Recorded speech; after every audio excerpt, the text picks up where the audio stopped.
If you're spending hours, days, and maybe even weeks editing videos, I want to tell you about an editing approach that will cut all of that time and leave you with more money in your pocket if you decide to outsource your editing. Editing is not about adding more, it's about removing the fluff. That way, you can deliver value in much less time, get more clients, and actually grow your business. Over the last few years, short form content has literally exploded. You see it all over Instagram Reels, TikTok, YouTube Shorts, and the rest. For the last half decade, it's been all about dopamine highs, addictive scrolling, positive experiences that maybe sometimes you can't remember because they are so fleeting moments of attention. Short form content really blew up very quickly because of the constant novelty, the dopamine highs, that addictive style of gambling-esque scrolling. Platforms have pushed this for the last half decade because they are keeping more people on the platform, which means that they earn more money through showing more ads to you. Now, I believe that creating lots of this throwaway, very short, ephemeral content is actually pretty damaging. So I want to show you two examples, and I'll ask you a question after, okay? This is example one. Who's faster,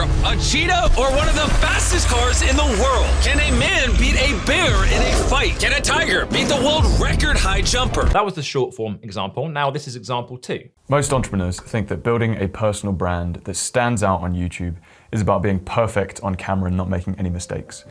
But it's not. Now I'm going to ask you a question that is related to these two examples. And that question is, which one of those videos do you remember? Okay, and we'll come back to that a little bit later on. My opinion is that I think the biggest opportunity right now in the content space is to strip away this flashy style of editing, this hyper edit-esque approach, and actually go really slow.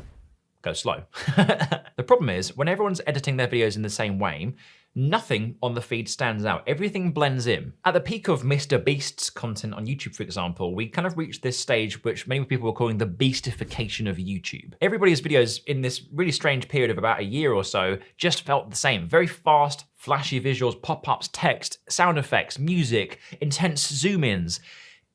It was a lot. It was a lot to take in. The problem with this style is that people pay less attention to the message, which I would argue is the most important part of your video, and they focused more on the visuals, the production quality, the aesthetics side of things, which in reality doesn't really move the needle for people. This style of editing becomes, in my opinion, more of a plaster on the problem as opposed to going to the root cause and the foundational elements of why is my video not working. Very clever editing tends to mask poor ideas or badly written scripts or terrible hooks that will never engage people on their own, but they have to have these very flashy visuals and lots of different bells and whistles and lots of different elements to really grab people's attention to the point that they can't escape from watching your video. The way that I compare it, which is probably a little bit crude, is it's like putting very glittery, very colorful rainbow sprinkles on a pile of poo.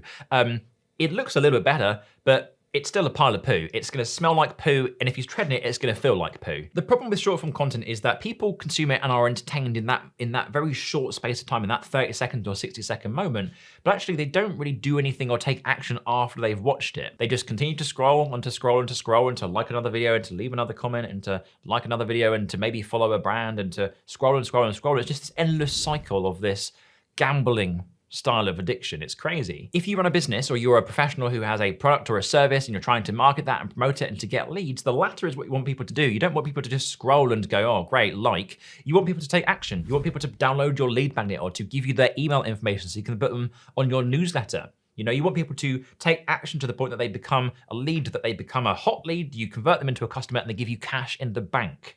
That's what it's about, baby. However, here is the good news. I've noticed more recently that social media platforms are leaning into emotional resonance, not just fleeting moments of ephemeral attention, actually the depth and the value and the message of the content. That's really what's important right now. If you really want to learn how to master social media as it is nowadays and you feel like your content hasn't been working as hard as it once did, if you click the first line or the second line, it'll be one of them in the description below, you'll be sent to a video that I created around how social media has changed so much and what you can do to really capitalize on this. Link will be in the description. Have a look right now at what is blowing up, okay? We're seeing long form YouTube videos come back, an hour-long podcast that people are consuming. We're seeing people starting to create slower paced vlogs, fly on the wall conversation videos, behind the scenes stuff, literally documenting what people get up to in their day. People want to emotionally connect after so many years of consuming short form, throwaway, ephemeral content of fleeting moments of attention. People are tired. I think people are exhausted. And this trend of constant entertainment, I think is actually wearing a lot of people down. I myself am feeling a little bit worn thin. And that's because audiences now want connection. They don't want fleeting moments of dopamine. They don't want just quick moments of fun. They wanna connect with people. They wanna hear people's stories again.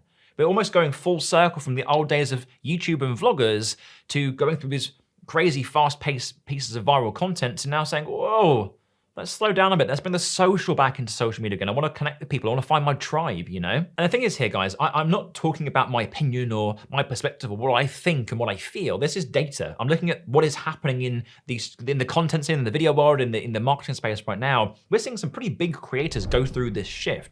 Gary Vaynerchuk being one of them. He's just started a recent YouTube channel called Daily V. It's only got a couple of videos on it, so it's got quite low subscribers compared to his multi-millions of subscribers on his bigger channels. But his content is much more steered towards daily vlogs and slowing things down and 10, 20, 30, 40-minute episodes that people can really sit down, have a coffee, and just brew over. Alex Hormozy, again, one of the biggest entrepreneurial creators on the planet, video on him soon, is now starting to do 45-minute whiteboard breakdowns, 3-hour webinars.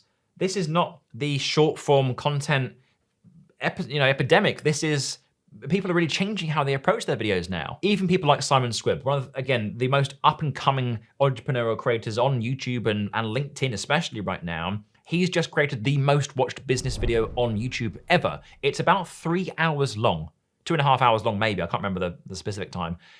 But it just shows you that diving into emotional resonance and depth and really nitty-gritty specific value is what people want. They don't want these quick moments of attention. They want to sit down with someone for an hour and really get to understand their brain again, really understand what they get up to. It's a really cool shift and I'm all for it. All of these creators, and I know that I've only really mentioned a few, are going for not moments of fleeting attention. They're going for depth and value and resonance and emotional connection and time spent with people. That's what people want nowadays. They want that community. They want to find their tribe. So I think slowing down and changing the pace a bit in your edits is actually really, really, really important. And you might have noticed it in my videos too recently. I'm not scripting them as much as I once did. They're not teleprompter, high energy, everything has a destination. It's very much more exploratory. Let's kind of figure out where we go. Let's go off on a few side tangents. Let's just spend a bit of time together because I do genuinely believe that is the way forward. My opinion though is that you need to be with someone for about 7 hours. They need to consume your content and your marketing and be in your ecosystem for 7 hours before they are willing to part ways with their hard-earned cash. That very fast-paced style of editing and really condensing your videos down and trying to maximize the amount of value that you have in 60 seconds or 2 or 3 or 5 minutes, I just think people are tired. I think people are so exhausted of consuming such fast content for so long without really getting any substantial value. I think people are just going back to the old age days of let's slow things the heck down. Let's just chill out a bit, guys. Over the last 5 years, the approach has been fast cuts, fast transitions, fancy zoom-ins, pop-up effects, sound effects, music, intense woo drops to really bring you in. But I think we're past that now. And my opinion, based on data and what I'm seeing elsewhere, is that the slower paced approach, the much more value stacked approach, the slower pace, the deeper dive value is where people are going to go. Again, we're kind of just seeing it now with some of the best creators in the world shifting the way that they create their videos. And not everybody's going to replicate that just yet. But I do believe in the next 5 years, we're going to slow things down again. And I think that there is no harm in starting to explore that approach to your own content. I think if you can give people depth and you can give people clarity and specificity around a problem that they want solved, you are perceived as the go-to person. You have a deeper level of trust with these people as opposed to just a 60-second reel and my top 3 tips on how to make great videos. A 35-minute workshop, again, links in the description, go and check it out. It's 35 minutes that we'll spend together where I teach you how to make videos for free. It's not about now thinking, well, what can I add? It's about thinking, well, what can I cut? How can I remove a lot of the side tangents or the jargon or the waffle or the periods in between what I'm thinking and that dead space. So don't ask, well, what can I add as an editor? What can I add into my videos? What subtitles can I have? What transitions can I add in? How can I make it look really, really, really cool? Start to think about, well, what can I cut? What can I remove the fluff around? That's really where I'd focus on. So the natural next question you're probably thinking is, okay, well, what actually matters? And for me, that's going to be setting goals, setting purpose, being intentional with your content, delivering the highest value that you can to the point that your competitors and creators who are maybe in a similar niche just don't do that because it's too much effort, it's too much work. Do the stuff other people aren't doing. Zig whilst other people zag. I still think things like strong hook and creating curiosity and having a level of pace and structure and a very clear action to take and a thing to click, again, click that workshop down below if you want to check it out, is really, really important. I don't think you can get by without having that stuff. I'm not saying to just film a 40-minute video of yourself on an iPhone walking through the woods talking about what you think is helpful. I mean, still trim the fat, still cut a lot of the fluff out, condense it to the point that it's slow enough to dive deep, but fast enough to keep people interested. What I'm saying is, don't just go for maximum attention, hyper edits, huge maximum dopamine levels achieved. We don't want that, because that stuff isn't working as well as it once did, in my opinion. It means even down to things like structuring your content in a much more systematic way. The PAS, or the Problem Agitate Solution framework, is a really great way to do that. Highlighting the problem as your hook, agitating that pain in the body of your content, and towards the end, highlighting the solution that drives this now not fleeting moments, but gripping attention to the natural next step. Anybody can do that. PAS, Problem Agitate Solution. Check it out for yourself. It even means things like tapping into more stories, telling more narratives, really diving deep into how you deliver the narrative of this. What's the structure? What's the pace? What's your delivery system, your delivery mechanism for how you display the value of your content? Maybe even more so from a presentation perspective. How do you stand in front of a camera and talk to an inanimate object by delivering the most energy and the most likability and being yourself as well, being your true, authentic person? How do you do that as opposed to trying to mask it with all these bells and whistles and flashy visuals? For example, if I'm trying to explain a situation, I've got Alex Hormozy popping up behind me, I've got his new book behind me, I've got some cool pop-ups happening, some very cool sound effects, lots of text coming up on screen, lots of big captions. If I was just to remove all of that, I just said one word, it gives you the context. It slows things down. The power of the message and the value that I deliver is so much greater because it's slow and because it's intentional and because it's purpose-driven, as opposed to trying to put all the sparkly things around it to make it good. It's more about your message and how you present that's more important. Spending time with people. I think that's really where we're at. Just think that people don't remember what you said or what you did, but people remember how you made them feel.